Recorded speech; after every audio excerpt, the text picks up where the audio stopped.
Pika priredi izlet. Danes ne greva v šolo, je povedal Tomaž Piki, ker imamo čistilni dan. Ha, je zakričala Pika. Že spet krivica. Jaz ne dobim nobenega čistilnega dneva, čeprav bi ga krvavo potrebovala. Samo poglejta, kakšna so kuhinjska tla. Sicer pa, je pristavila. Čeprav razmislim, lahko jaz čistim tudi brez prostega dneva. In to mislim narediti zdaj. Čistilni dan, gor ali dol. Rada bi videla, kdo mi bo preprečil. Vidva sedeta za mizo, da mi ne bosta na poti. Tomaž in Anica sta poslušno zlezla na mizo.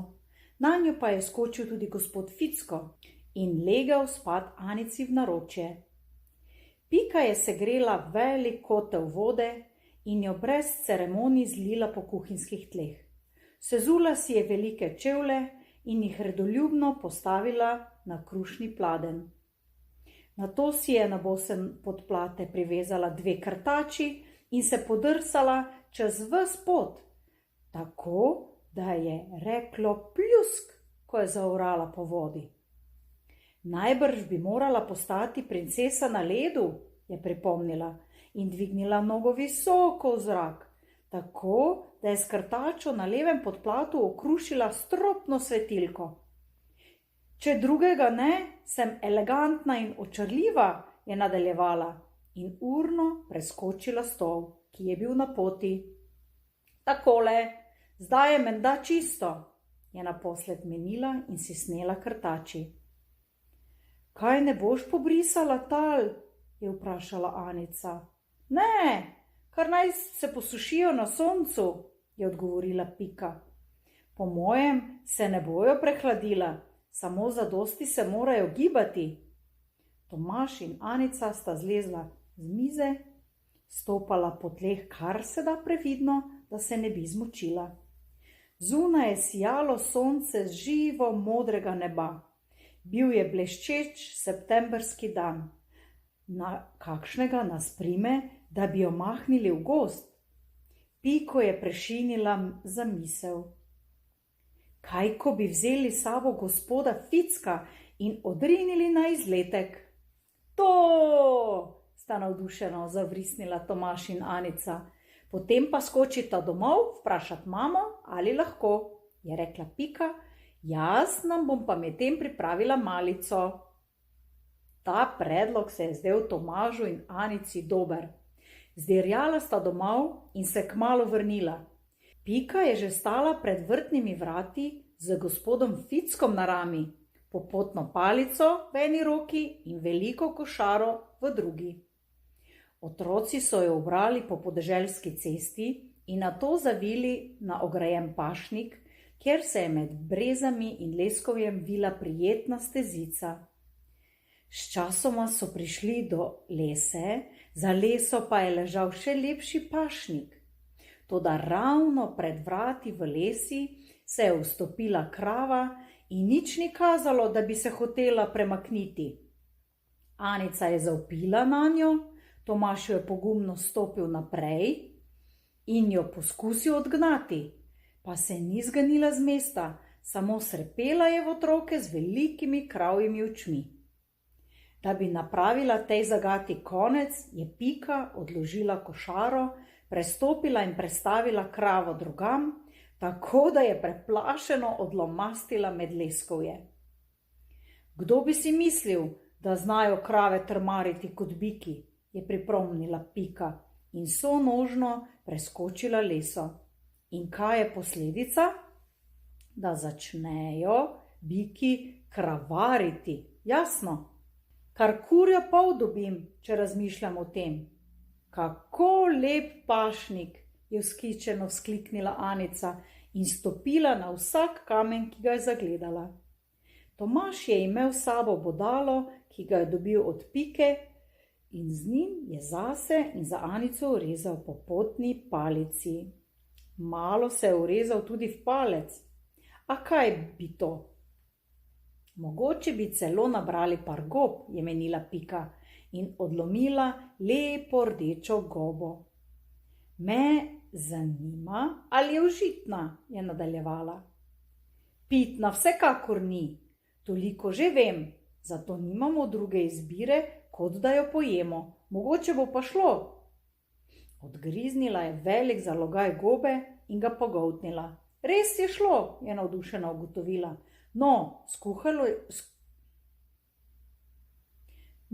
Skuhali jo bomo kdaj drugič, je sklenila in zalučala gobo visoko nad krošnje.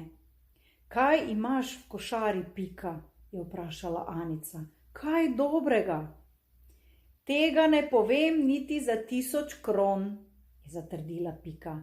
Najprej moramo najti priročen prostorček, da razložimo malico. Otroci so ga vneto začeli iskati. Anica je našla velik ploščat kamen, ki se je zdel primeren. Vendar je po njem gomazelo rdečih mravelj. Pri njih pa nočem sedeti, ker se ne poznamo, je rekla Pika. Ja, pa grizejo tudi, je pristavil Tomaž. Res, je rekla Pika, pa jih ugrizni nazaj. Potem je Tomaž zagledal med leskami majhno jaso in menil, da bi lahko sedli tja. Ah ne, tam ni zadosti sonca in bi po moje pegice lahko uživale, je odklonila Pika. Meni pa so pege tako všeč. Še malo naprej je stal skalnat griček, na katerega se je dalo zlahka in priročno povzpeti. In na vrhu se je razprostirala sončna polička, čisto podobna balkonu. Tam so posedli. Zdaj pa morata zamižati, da pripravi malico, je ukazala Pika. Tomaž in Anica sta se na vse pretege zatiskala oči in jo slišala, kako odpira košaro in šelesti s papirjem. 1, 2, 19, zdaj pa lahko pogledata, je naposled rekla. Pa sta pogledala in kar zaurisnila sta od navdušenja, ko sta videla vse dobrote, ki jih je Pika razpostavila po goli skali. Pred njima so ležali slastni kruhki z mesnimi cmočki in šunko, cela skladovnica palačink posutih sladkorjem, več rjavih klobasic in 3 ananasovi narastki. Pika se je namreč naučila pripravljati hrano od kuharja na očetovi ladji. Čistilni dan je res špica, je zamomljal Tomaž s polnimi usti palačinke. Ves dan bi ga morali imeti. Ne, veš kaj, je ugovarjala Pika, tako mahjena na čiščenje pa spet nisem. Saj je zabavno, nič ne rečem, samo ne vsak dan, potem bi se ga preobjedli. Nazadnje so se otroci tako napokali, da so komaj še mogli migniti s prstom. Mirno so sedeli na soncu in samo uživali. Me zanima, ali je težko leteti, je spregovorila Pika in se zasanjano ozrla čez rob police. Pečina pod njimi se je strmo spuščala in do tal je bilo še daleč. Navzdol bi se najbrž že naučila leteti, je nadaljevala. Gotovo pa gre teže navzgor. Ampak saj lahko začnem z lažjim načinom. Mislim, da bom kar poskusila. Ne, Pika, sta kriknila oba, Tomaž in Anica. Joj, prosim, Pika, nikar. Toda Pika je že stala na robu prepada. V ježico čez cesto, v stožce po rožce, je zdeklamirala ob besedi rožce, pa je dvignila roke in stopila naravnost v zrak. Čez pol sekunde je štrbunknilo. To je bila Pika, ki je cepnila na tla. Tomaž in Anica sta legla na trebuh in se prestrašeno zastrmela vanjo. Vstala je in si obrisala prah s kolen. Pozabila sem zamahniti s krili, je veselo pojasnila. Pa še v želodcu sem najbrž imela preveč palačink. V tem trenutku so otroci odkrili, da je gospod Ficko izginil. Očitno jo je mahnil na svoj lastni izletek. Spomnili so se, da ga še niso videli in da je čisto skromno sedel in glodal košaro z malico. Ampak med Pikimi letalskimi vajami so nam pozabili in zdaj ga je zmanjkalo. Pika se je tako razjezila, da je zabrisala čevelj. Pika se je tako razjezila, da je zabrisala čevelj v velik, globok tolmun. Opic nikoli ne bi smeli jemati sabo na pot, je rekla. Mar bi ostal doma in obral konju bolhe. Prav bi mu bilo, je nadaljevala in zlezla v tolmun po čevelj. Voda je segala do pasu. Pravzaprav bi morala izkoristiti priložnost in si umiti še lase, se je spomnila Pika in potopila glavo. Pod vodo je vztrajala, dokler ni zabrbotalo. No, tokrat mi ne bo treba k frizerki, je zadovoljno. No, tokrat mi ne bo treba k frizerki, je zadovoljno povzela, ko se je končno spet prikazala. Zlezla je iz tolmuna in si obula čevelj. Pa so odkorakali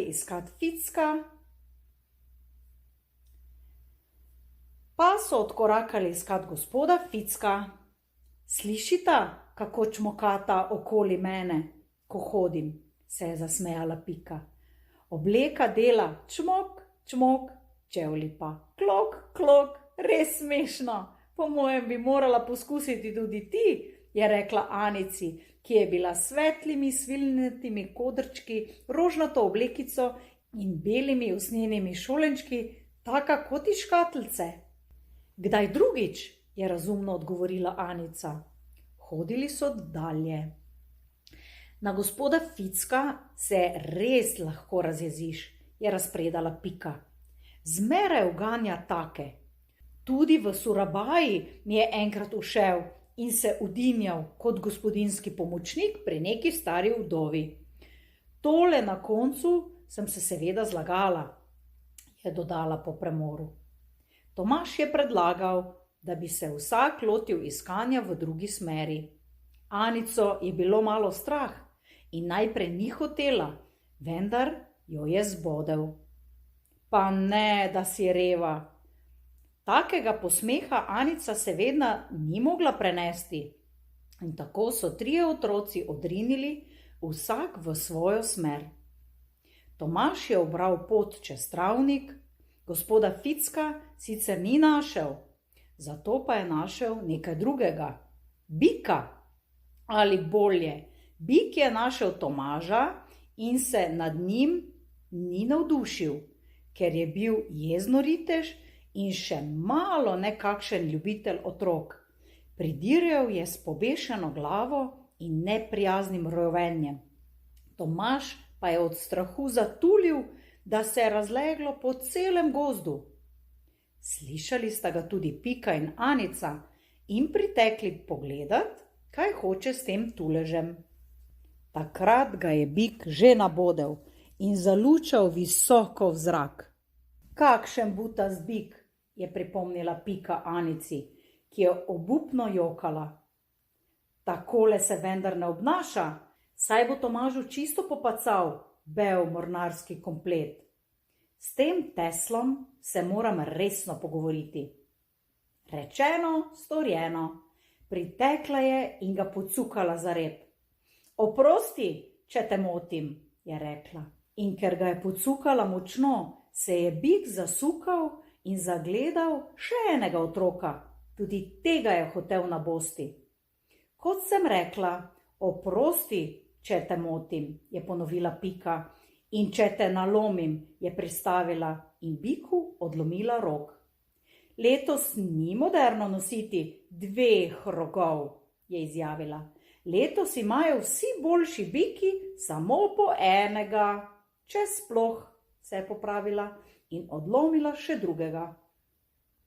Ker biki ne čutijo rogov, bik ni vedel, da jih nima več, vendar je spet navalil in če bi stal pred njim katerikoli drug mulec kot Pika, bi ga najbrž speštal v čežano. Ha, ne žgečkaj, je zavreščala Pika. Še sanja se ti ne, kako žgečkljiva sem. Nehaj, kap me bo od smeha. Ko pa bik ni odnehal, mu je Pika nazadnje skočila na hrbet, da bi imela 5 minut mir. Pretirane spokojnosti seveda ni bilo, ker biku ni bilo všeč, da ima Piko na hrbtu. Neznansko se je krotovičil, da bi se otresel, a je samo stisnila noge in trdno obsedela. Bezljal je gor in dol po travniku in rju, da se mu je kar kadilo iz nozdrvi. Pika pa se je smejala in vreščala in mahala Tomažu in Anici, ki sta stala ob strani in drgetala kot trepetlikov list. Bik se je sukal kot vrtavka in jo poskušal vreči s hrbta. Pleši, črni kos, je brundala Pika in trdno sedela. Nazadnje se je bik tako utrudil, da se je zleknil na tla in si zaželel, da na svetu sploh ne bi bilo otrok, saj se mu nikoli niso zdeli kdo ve kako potrebni. Si mislil zadremati po kosilu? Je vljudno vprašala Pika. Potem te ne bom motila. Razjahala je in odšla k Tomažu in Anici. Tomaž je bil malo objokan. Eno roko je imel ranjeno, toda Anica jo je ovila svojim robčkom, tako da ni več bolelo. O, Pika, je vsa razburjena zaklicala Anica. Ko se je Pika približala, pst, je šepnila Pika. Nikar ne zbudi bika, zdaj spi, in če ga bomo zbudili, bo samo tečnaril. Gospod Ficko, kje si? Se je že čez minutko zadrla na ves glas, ne da bi se še kaj zmenila za bikev popoldanski dremež. Domov moramo! In res, gospod Ficko je sedel na smreki, kamor se je zalezel. Sesal je svoj rep in žalostno gledal, saj za tako majhno opičko ni bilo nič kaj zabavno, da je obtičala sama v gozdu. Zdaj je priskakljal smreke in šinil Piki na ramo, predtem pa mahnil slamnikom kot vsakič, kadar je bil močno vesel. A tako, tokrat nisi šel za gospodinjskega pomočnika, je rekla Pika in ga pobožala po hrbtu. Tisto sem se zlagala, saj res, je pristavila. Ampak če bi bilo res, potem vendar ne bi mogla biti laž, je razpredala dalje. Bosta videla, konec koncev pa je bil mogoče res gospodinjski pomočnik v Surabaji. In v tem primeru vem, kdo bo moral odslej pražiti mesne cmočke. In so krenili proti domu. Pikina obleka je še zmeraj čmokotala in v čevljih je klokotalo. Tomažu in Anici se je zdelo, da sta kljub biku preživela čudovit dan, zato sta zapela pesmico, ki sta se jo naučila v šoli. Pravzaprav je bila pesem poletna, zdaj pa je na vrata že trkala jesen, ampak vseeno se jima je zdela ravno pravšnja. Jaz pa pojdem in zasejem dobro voljo pri ljudeh. V eni roki nosim sonce, v drugi roki zlati smeh. Kdor vesele pesmi poje, gre po svetu lahkih nog. Če mu kdo nastavi zanko, ga užene v kozji rog. Bistri potok, hitri veter, bele zvezde vrh gora, gredo z mano tja do konca tega širnega sveta. Pela je tudi Pika, samo ne čisto istega besedila. Takole je pela. Jaz pa pojdem in zasejem dobro voljo pri ljudeh. Delam, kar se mi zahoče, in čmokam, ko mimo grem. Tud v mojem čevlju včasih mi lahko verjamete, je mokro in čevelj poje čmokajoče pesmice. Bik je osel, jaz pa, mlečni riž najrajši jem. Kar korakam in se smejem in čmokam, ko mimo grem.